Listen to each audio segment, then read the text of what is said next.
மகளிர் நலன் குலவிளக்கு திட்டம் சமூகத்தில் பொருளாதார சமநிலையை உருவாக்கிட குலவிளக்கு திட்டத்தின் மூலம் அனைத்து குடும்ப அட்டைதாரர்களுக்கும் ஒவ்வொரு மாதமும் உதவித்தொகையாக ரூபாய் 2000 வழங்கப்படும். இத்தொகை குடும்ப தலைவரின் வங்கி கணக்கில் செலுத்தப்படும். பேட்டி கொடுக்குறாங்க. படிக்கட்டுமா? கொஞ்சம் கம்மனு இருங்க தம்பி, தயவு செய்து. அப்புறம் எல்லாத்தையும் வெளியே போக சொல்லிடுவோம். கை தட்டாதீங்க. வாக்குறுதி எண் 2, ஆண்களுக்கும் மகளிருக்கும் கட்டணமில்லா பேருந்து பயண திட்டம். நகர பேருந்துகளில் பயணம் செய்யும் ஆண்களுக்கு கட்டணமில்லா பேருந்து பயண திட்டம் செயல்படுத்தப்படும். ஏற்கனவே நடைமுறையில் இருக்கும் நகர பேருந்துகளில் பயணம் செய்யும் மகளிருக்கான கட்டணமில்லா பேருந்து பயண திட்டம் தொடர்ந்து செயல்படுத்தப்படும். அறிவிப்பெண் 3, அனைவருக்கும் வீடு அம்மா இல்லம் திட்டம். அம்மா இல்லம் திட்டம் மூலம் கிராமப்புறங்களில் குடியிருப்பதற்கு சொந்த வீடு இல்லாதவர்களுக்கு அரசே இடம் வாங்கி கான்கிரீட் வீடுகள் கட்டித்தரப்படும்.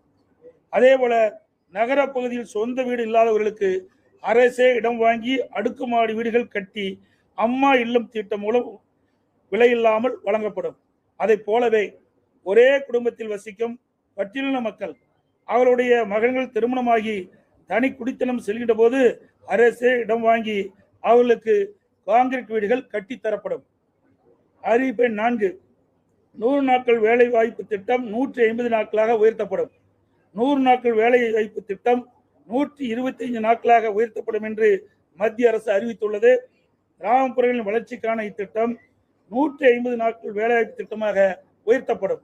அறிவிப்பெண் 5, அம்மா இருசக்கர வாகனம் வழங்கும் திட்டம்.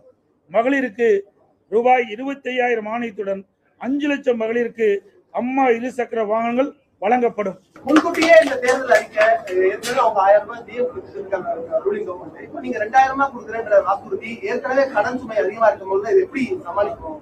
அவர்களுக்கு திறமை இல்ல, எங்களுக்கு திறமை இருந்தது. நாங்க ஆட்சி செய்கின்ற பொழுது 5,18,000 கோடி தான் கடன் இருந்தது. எந்த சூழ்நிலை? ஒரு ஆண்டு கொரோனா காலத்தில் கூட அரசுக்கு வரி வருவாய் இல்லாத நேரத்தில் கூட கொரோனாவுக்கு 40,000 கோடி செலவு செய்தோம். நாங்க திறமையா நிதி கையாண்டு நிதி சுமை இல்லாம நிதி சுமை குறைவாக இருக்கின்ற சூழலை நாங்கள் உருவாக்கி தந்திருக்கிறோம். ஆனா திராவிட முன்னேற்ற கழக அரசு பொறுப்பேற்ற பிறகு இந்த நிதி மேலாண்மை அமைப்பை ஏற்படுத்தி நிபுணர் குழு அமைக்கப்பட்டு அந்த நிபுணர் குழு மூலமாக கடன் குறைக்கப்படும், வருவாய் உயர்த்தப்படும் சொன்னாங்க. ஆனா அதுக்கு நேர்மாறாக நிபுணர் குழு அமைக்கப்பட்ட போது கடன் தான் அதிகரிச்சிருக்கு.